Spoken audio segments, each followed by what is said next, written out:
Hey everyone, I hope you've had a great week. Today we are going to be learning about David and Goliath, a story that I'm sure you've all heard.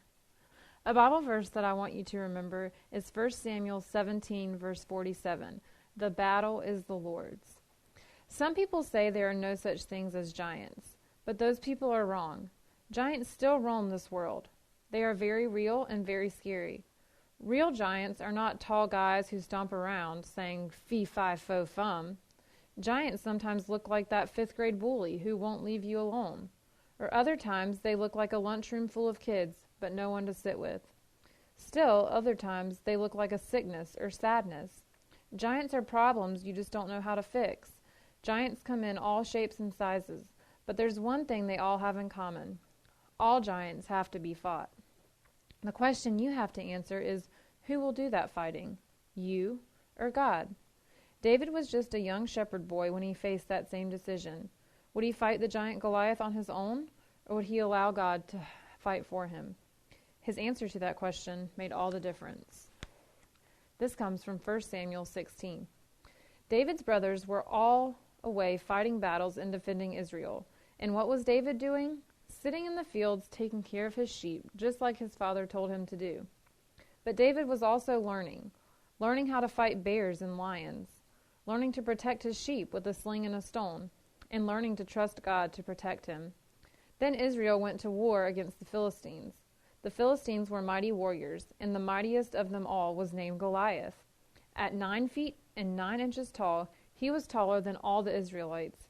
He wore 160 pounds of armor, and his shield was so big that another man was ordered to carry it. Twice every day he marched out to the front of the battlefield and double-dog dared the Israelites to fight him. But no one would. Goliath woke the Israelites each morning with his dares and sent them scurrying into their tents at night with his insults and jeers. Twice a day for 40 days he insulted both the Israelites and their God. The men in Israel's army were too afraid to fight Goliath. Then scrawny young David showed up. His father had sent him with food for his brothers. He'd only been in the Israelites' camp a little while when Goliath marched out to repeat his daily challenge. David listened and waited for someone to charge the giant. Surely someone would stop this giant, but no one did. He looked around. No one was going to go. David couldn't believe it. Furious, he asked, "Who does this rotten Philistine think he is? Does he really think he can speak against the armies of God?" But David's brothers were angry with him. "Who do you think you are? Go home and take care of your sheep," they told him. But David refused. He went to King Saul and asked if he could fight Goliath for the Israelites. King Saul agreed and even offered David his own armor to wear. But David refused, saying, "The Lord who saved me from the lion and the bear will also save me from this giant." David marched out to meet Goliath, stopping only to scoop 5 smooth stones from a stream. He slipped them into his pouch, and he carried his stick in one hand and kept his sling ready in the other. At the same time, Goliath marched toward David. When Goliath saw that David was only a little boy, he was disgusted. "Do you think I'm a dog that you came at me with a stick?" David shouted back, "You come at me with a sword and a spear, but I am coming in the name of the Lord of heaven's armies. Today he will give you to me. The battle belongs to him." Goliath raised his sword. David, the shepherd, slipped a stone in his sling and slung it. The stone hit that hard-headed Goliath with a crack, and Goliath went down. David defeated the giant with only a sling and a stone. But David knew the truth. He didn't really defeat Goliath. The Lord did. God fought for him. Now I want you to enjoy this video about David and Goliath. God's story, David and Goliath.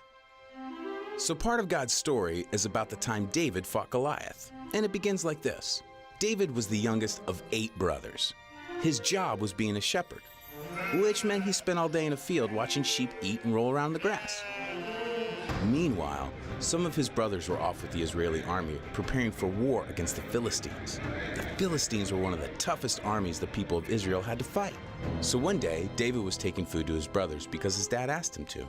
But when he got there, his brothers accused him of coming so he could watch the fight instead of the sheep. Since David knew in his heart he was just obeying his dad, he didn't mind being misunderstood. Anyway, While David was there, he saw a huge Philistine man, more than 9 feet tall, step onto the field between the two armies.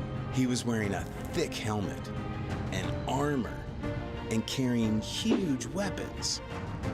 His name was Goliath, and he was definitely used to being the winner.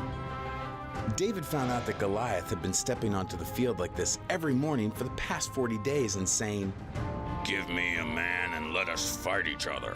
But nobody from Israel was brave enough to fight him, even the king. Well, David didn't like that this giant was intimidating the Israelites. After all, they were God's special family. And because God was with the Israelites, they could have courage in any situation.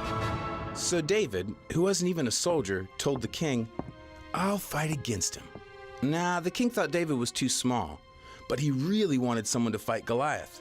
So he gave in. And David knew he wasn't strong enough to beat Goliath by himself, but he believed God would be with him. So he said, "The Lord will rescue me from the hand of this Philistine." The king hoped David was right.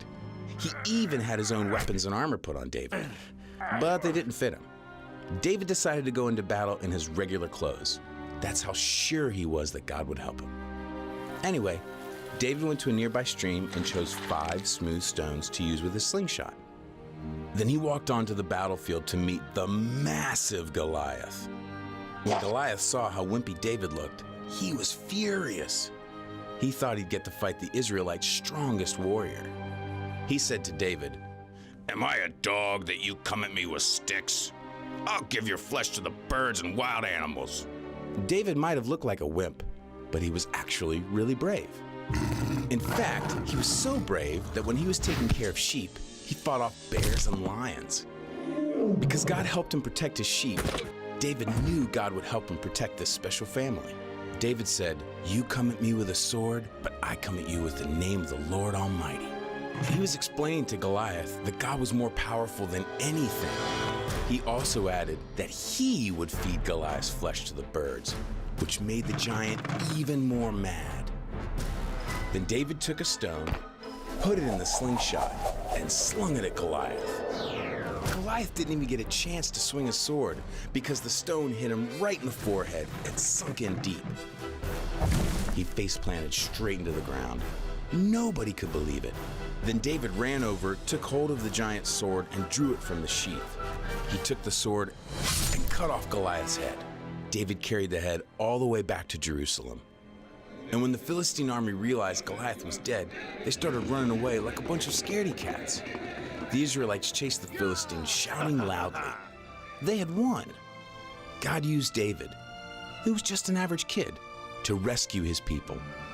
And that's the story of David and Goliath. Goliath only had one goal, to scare the Israelites until they didn't even dare to fight.